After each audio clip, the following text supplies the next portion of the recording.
So the purpose of this video is to describe a common question I'm seeing on Newton's laws 7, specifically number 5 on there.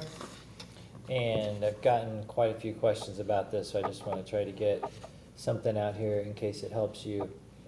And the next question is also fairly similar, but it says, while decorating her apartment, Julia pushes a 602 Newton dresser across the floor by applying a 533 Newton horizontal force.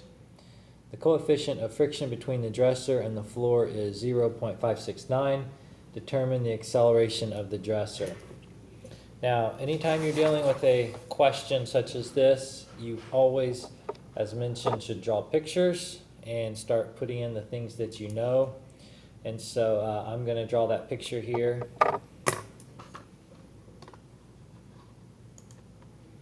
All right, so here's the start of this picture. Of course, we have the floor, and we have this object being pushed across the floor. And if we go back to it, it gave us a lot of details there. Slide this down. I'm just going to back out here. You obviously have seen the question and your numbers will be different, but it says that she pushes a 602 Newton dresser across the floor by applying a 533 Newton horizontal force. So this force here would be 533 Newtons. It's horizontal. And if we were going to label that, and we should, that would be really, we could just call that the force applied. Now it gives us something else here. It says a 602 Newton force, a 602 Newton dresser. What that actually is, that 602 Newtons, and this is probably one of the trickier things that people have been seeing, that is really the force of gravity. This is given to you in the question. The other thing it tells you is it says the coefficient of friction, and remember the way that mu is the coefficient of friction. That's going to equal 0.569. That's the same thing earlier. Sometimes it's described as mu, it's pronounced mu. And that's also just the same thing as coefficient of friction. And then it does basically ask, what is acceleration? That's ultimately our question. So this picture is where you've started out with, and you have all of this information. And then we want to finish up this by thinking, what other forces are on this object? And it's worth noting that there would be a force normal.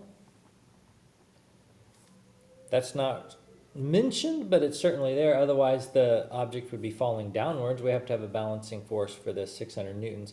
And since it's not going up or down, accelerating upwards or down, we actually know that number for that right away, and we'll go ahead and label it as 602 newtons. And then we have another force here. That's certainly implied because it's sliding across the floor. It tells us there's a coefficient of friction. And this force over here, we would just label that the force of friction. And now, defined acceleration, this is where physics can get a little bit difficult, because ultimately we have to choose our equation for acceleration. And we do have Newton's second law, which says that force equals mass times acceleration. So we have an equation with acceleration. It's always useful just to remember that force net.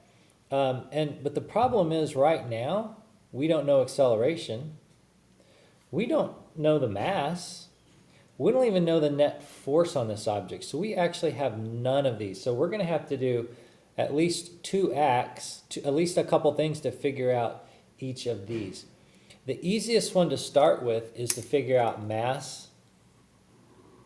And the equation we would use for that is one that we should be a little bit familiar with. We know that force of gravity equals mass times g.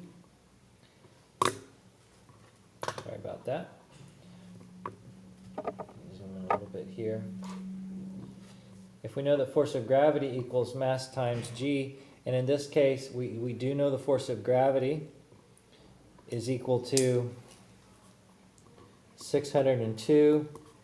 We don't know mass, but we do know g is acceleration due to gravity.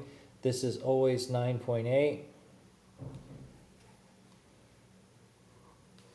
And if we were following signs, this would be negative because it's downward, and this would be negative. But I'm going to leave those out just to try to simplify this. And so then, of course, we solve for mass.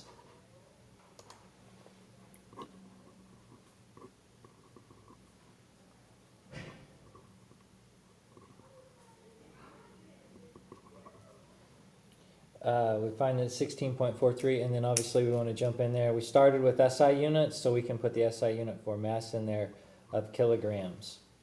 And so I can go ahead and label that up here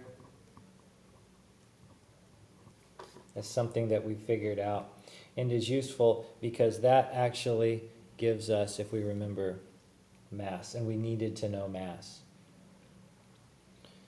Now the other thing to find acceleration, we got to come up with a force net here. And remember, net force is, one way of thinking about it is the sum of all the forces. These forces here are effectively going to cancel out on the vertical force of gravity and the force normal. So really we want to think about what's happening on the horizontal axis here.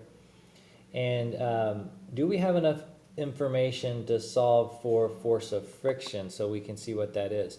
And so we actually do, and our equation for that here is, if we think about over here, our equation for force of friction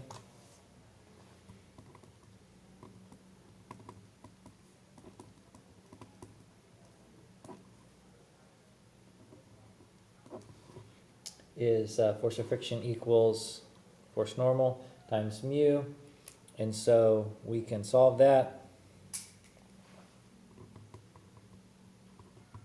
Our force normal, we already have from up here, 602.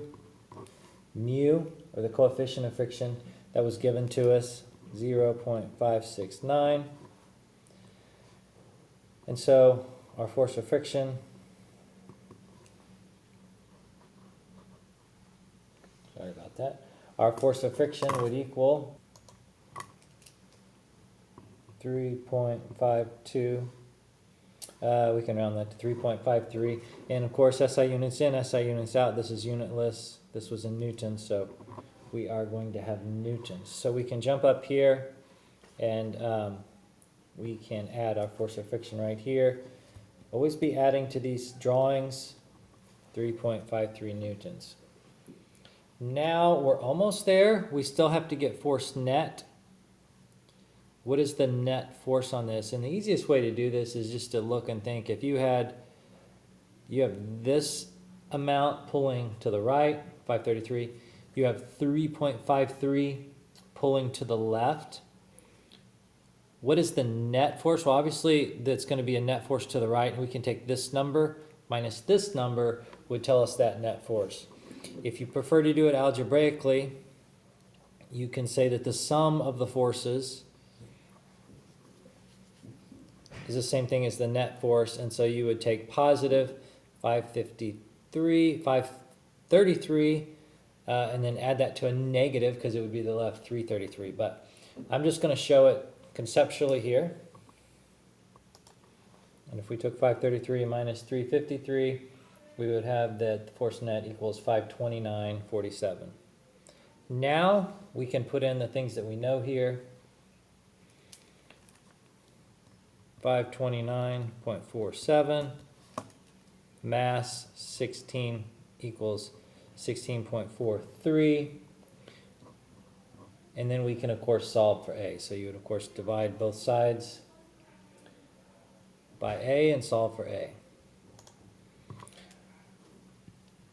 And so we would find that 32.22 equals A.